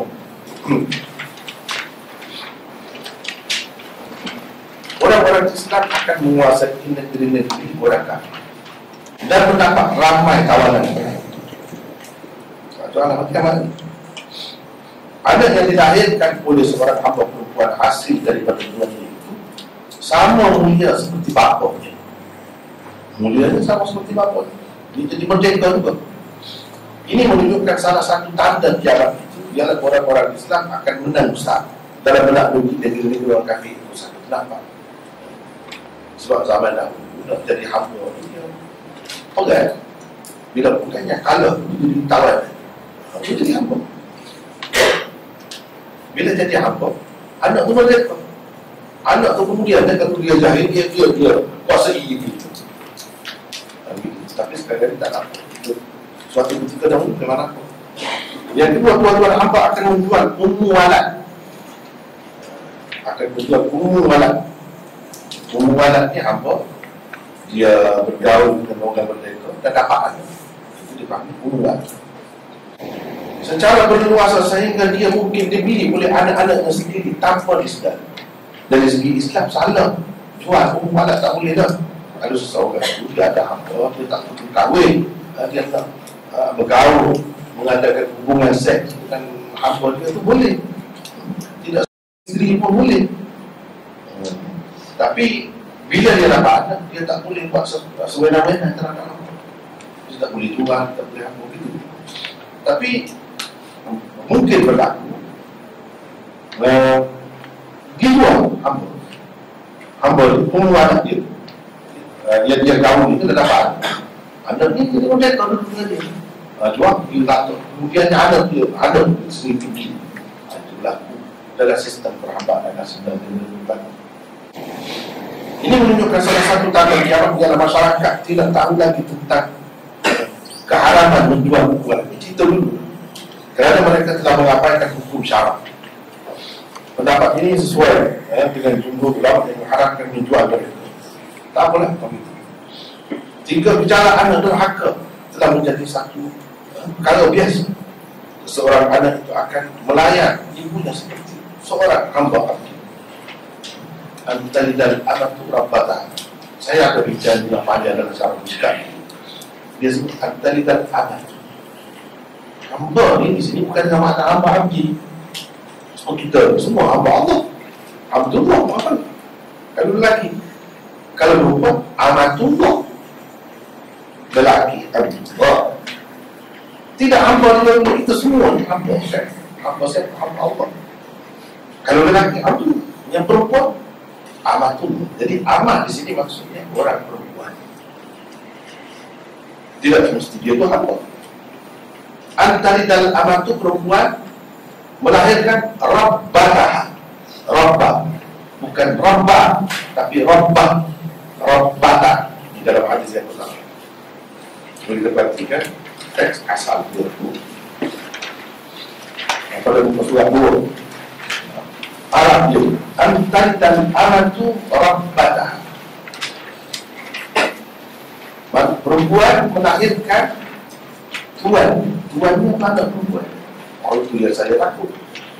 Sebab itu kita tidak beringat. Sebabnya alamat akhir zaman saya kenapa ke situ, iaitu anak-anak perempuan begitu. Jadi luar rumah mak dia dulu. Mak dia adalah yang masuk kain, yang jaga anak dia semua sekali. Dia layan macam apa mak. Kalau berlaku itu maknanya orang ada keluarga. Anak memperhambakan ibu, bukan menjadikan hamba dengan arti menjual. Tidak. Sepatutnya ada wilayah masa itu ibu yang menguruskan keperluan ibu. Sebab ibu sudah penat, sudah letih, sudah tua. Tiba-tiba ibu itu dilayan seperti apa? Ini alamat kiamat. Alamat kiamat. Bukan tak boleh kerja tak keluar rumah, tapi semua ingat. Sebab kadang-kadang tak mudah kan, tak mau habis duit. Kadang-kadang cari apa ni, pengasuh, orang gaji lah. Dia mau kadang-kadang tak boleh. Kalau ada dulu tak adanya, tak ada agama. Bila tak ada agama ni, tak ada akhir zaman, tak ada alamat kiamat. Dan bila kamu melihat orang-orang yang berkaki ayam telanjang, miskin, kepala kami berlomba-lomba dan saling berbangga-bangga dan didirikan bangunan-bangunan yang tinggi, mana-mana dia berbuat. Tidak ada, kita sampai. Jadi orang susah jadi kaya, orang kaya jadi susah. Itu pasti. Perubahan itu mendadak yang kita tidak sangka-sangka dan cepat. Macam saya tadi, lama orang yang dia sekarang dia buat macam yang maju dulu sudah jadi mundur gitu. Ini maksud dia alamat kiamat. Jadi tidak disangka-sangka orang. Kalau macam sekarang ini jelas benar dalam masa yang cepat. Dulu dia miskin sangat. Maknanya keadaan tidak benar. Segala-galanya berlaku dengan cepat. Perubahan itu berlaku dengan cepat. Itu pun alamat kiamat. Kemudian lelaki itu pergi dan aku terdiam beberapa lama. Diam itu. Sebab biasa kalau orang itu Rasulullah SAW dia tanya apa-apa dia pergi. Jadi dia ingat ini pun gitu lagi. Lepas tu kemudian Nabi SAW berkata, wahai umat, tahukah kamu siapa lelaki itu? Bila dia jumpa kemudian jawabku, hanya Allah dan Rasulnya yang lebih tahu. Kenapa kami begitu ni? Sebab itu dijawab. Kalau orang biasa tak perlu tanya. Tanya itu mesti ada benda yang pelik. Sebab itu dia serahkan kepada Rasul, Allah dan Rasul.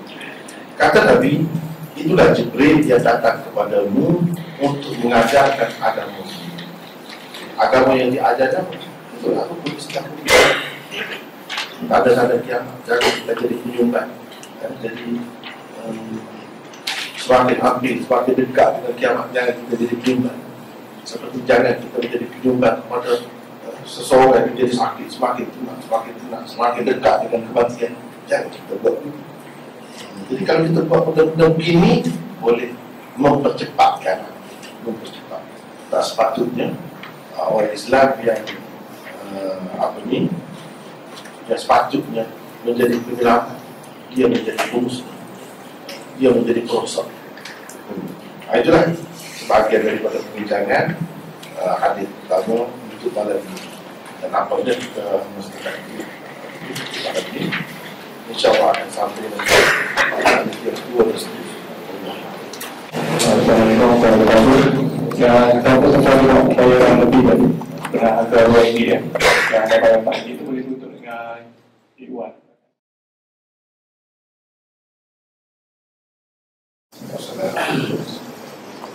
Saya dengan Pak dan takdir itu ini adalah kaum yang besar lagi.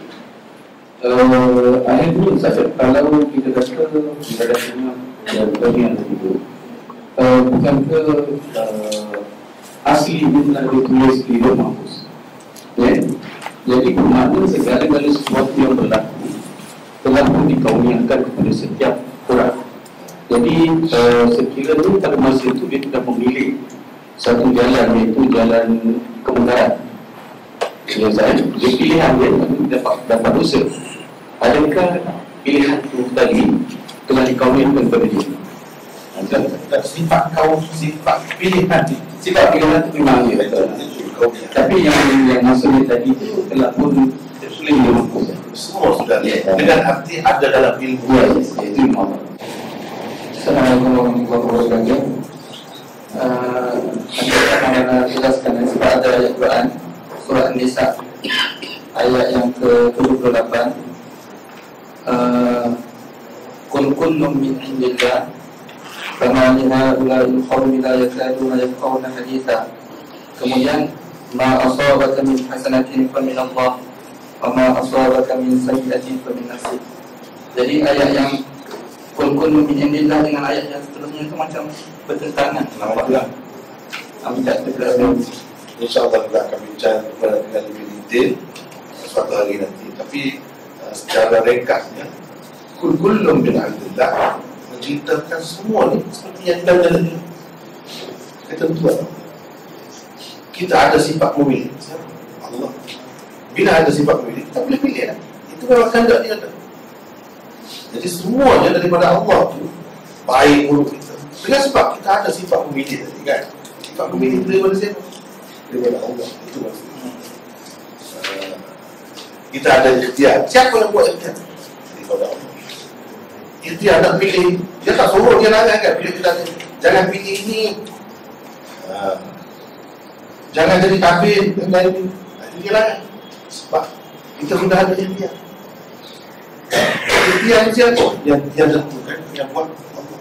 Itu maksud segala-galanya daripada Allah. Bukan secara langsung kita kata Allah paksa kita buat benda jahat. Tidak. Ikhtiar yang dia bagi, pilihan itu maksud daripada Allah. Jadi termasuklah dalam itu yang jahat, yang baik, yang buruk semua daripada Allah. Dari sudut sifat itu ada. Tapi memilih siapa? Manusia pilih. Kalau tidak, apa guna Allah SWT larang kalau dia tak boleh pilih? Apa guna? Dan kita faham kan? Kita faham larangnya dia kita faham, suruhan kita faham. Sudah ada sifat itu pada kita. Jadi dosa pahala itu berdasarkan apa yang kita faham, apa yang sedia ada pada kita. Benda tu sifat tu datangnya dari mana?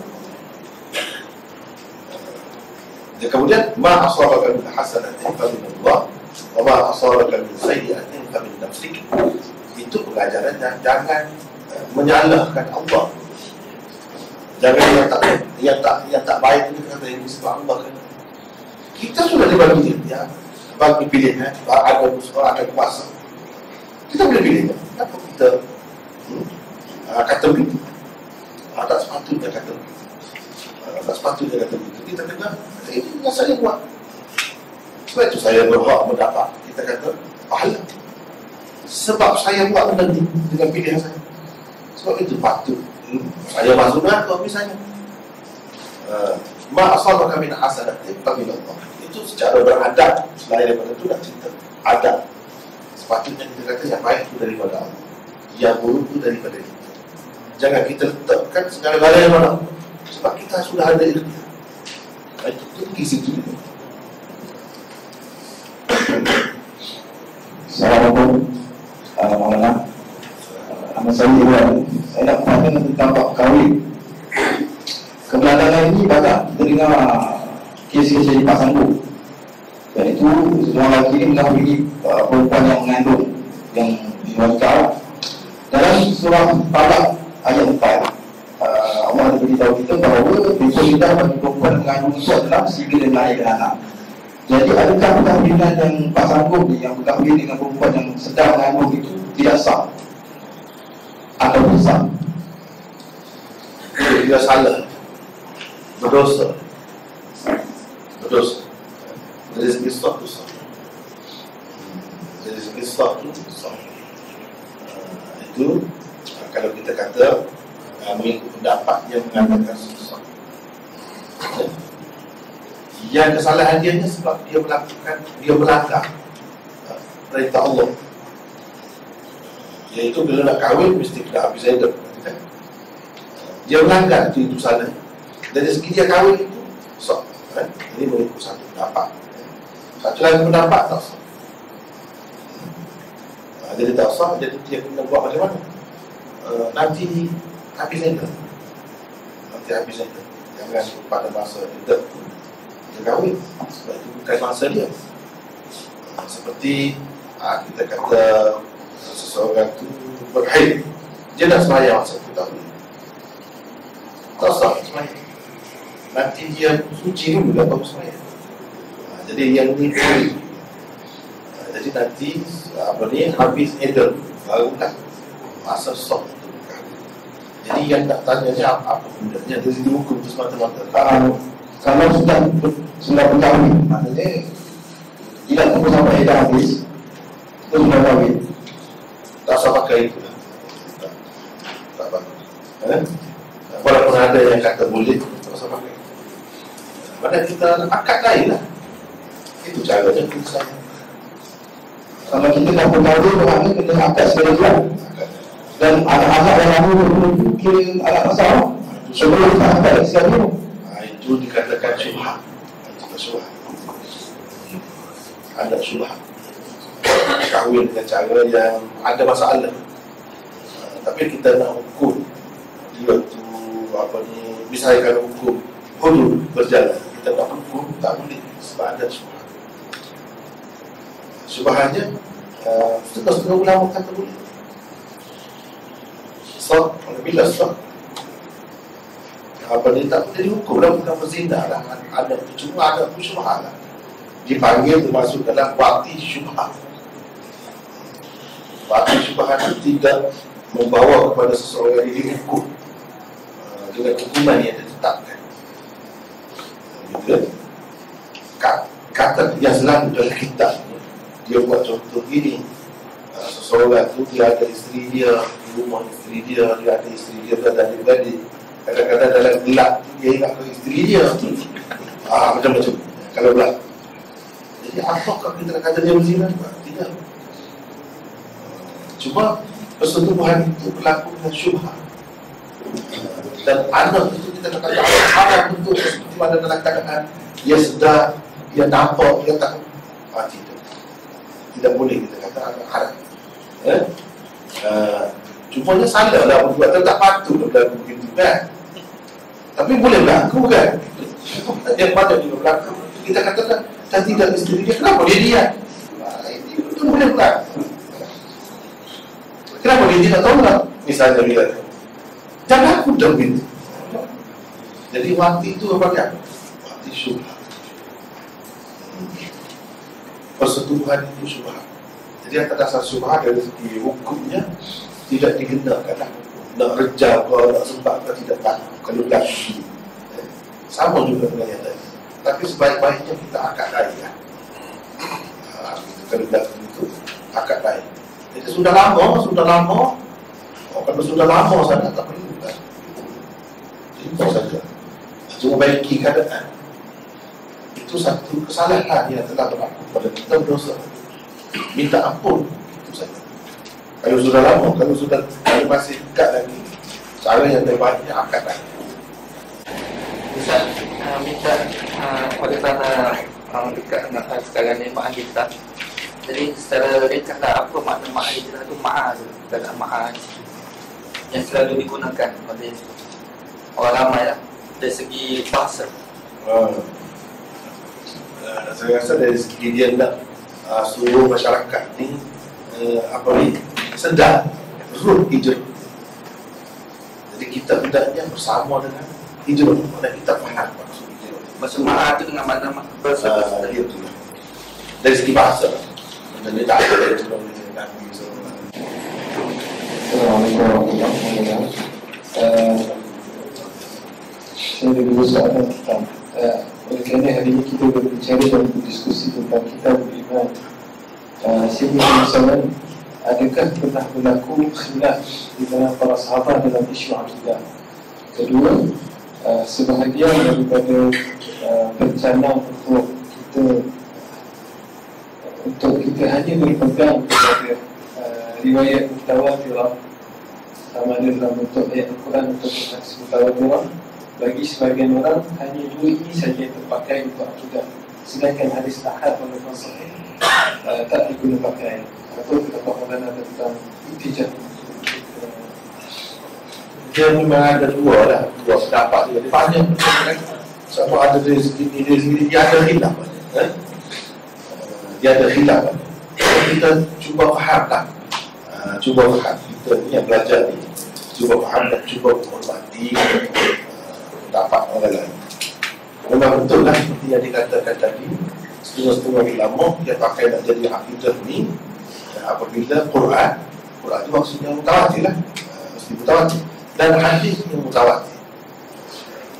Tidak mesti mutawatir itu mutawatir lafaz, tidak mesti gitulah. Kalau mutawatir makna pun sudah memadai, baru boleh dijadikan sebagai asas untuk akidah. Setengah-setengah ulama mengatakan tidak. Tidak dua itu saja. Hadis ahad pun kalau dia berkait dengan akidah dan sahih, boleh dijadikan akidah. Dan daripada sini terjawab lagi juga soalan yang pertama tadi, iaitu ada di kalangan sahabat ni khilaf dalam masalah akidah. Ada dah khilaf dari sini tadi lah. Yang ini pakai tak mau pakai sebab dia nak mutawatir semua. Jadi hak ahad dia tak pakai. Yang kata yang ni pula yang sabit berdasarkan hadis ahad, dia kata boleh jadi juga alasan untuk akidah. Jadi dia pakai kata satu sudah berbeza lah. Ada beza. Banyaklah benda yang kita kata perbezaan pendapat. Misalnya satu contoh lah. Sebelum ni saya sudah bagi kita contoh, iaitu Imam Bukhari diterima Allah itu kalamnya ada suara. Kalam Allah ada suara. Tapi dia terima itu berdasarkan hadis ahad, bukan hadis mutawatir. Bermakna Imam Bukhari dia mengikut cara salaf dan cara ulama hadis. Dia ulama hadis salaf, dia terima hadis yang sahih itu boleh jadi akidah juga kalau dia berkait dengan akidah. Syaratnya misalnya yang tadi Imam Bukhari terima hadis dalam hadis ini menanda Allah SWT hadis suara bila disebut begitu. Jadi dia ada suara lah, tapi suara yang tidak menyerupai makhluk. Itulah dia tahu, semua tahu. Yang lain tak mahu terima kalam Allah tidak ada suara, tidak berhuruf, tidak bersuara. Misalnya Asy'ariyah tak terima sebab bagi dia mutawatir. Jadi hadis tadi walaupun sahih tidak mutawatir, tak boleh lagi kita kata Allah tu kalamnya ada suara. Tak boleh kata. Artinya ada beza. Cumanya perbezaan dalam benda macam ini tidaklah membawa seseorang keluar daripada Islam.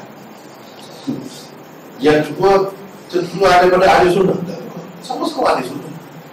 Tapi sebab apa dia tidak keluar? Sebab perbezaan ini perbezaan dari furu'.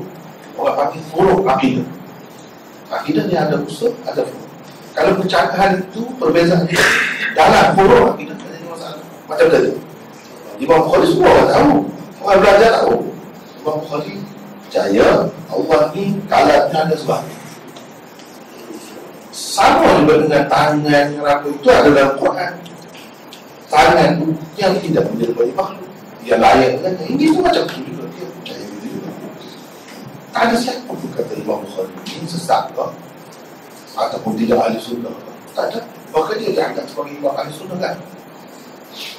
Sebab apa? Sebab ada khilaf. Ini masalah furu' akidah, bukan usul akidah. Usul akidah ni macam mana? Allah serupa dengan makhluk, atau sesuatu makhluk ni serupa dengan Allah. Itu usul. Kalau macam tu usul akidah semua tengok. Usul akidah Allah tidak satu, tidak satu. Itu usul akidah. Allah tidak kekal. Misalnya semua tengok, tak ada khilaf. Kalau yang ada khilaf tadi, ini masalah furu' akidah. Furu' akidah ni ada beza, itu nampak seperti fiqh, beza tak apa. Tidak menjejaskan akidah seseorang. Cuma kita boleh pilih lah, kita berasa senang yang mana ikut. Secara lain kita sebut ahli hadis dia terima hadis ahad untuk dijadikan asas akidah. Banyak juga hadis termasuk Imam Bukhari. Kalau Asy'ariyah dia tidak terima. Untuk jadi landasan atau asas kepada akidah mestilah kita mutawatir. Kalau Quran jelas mutawatir, hadis pun sudah mutawatir. Itu tanda masing-masing.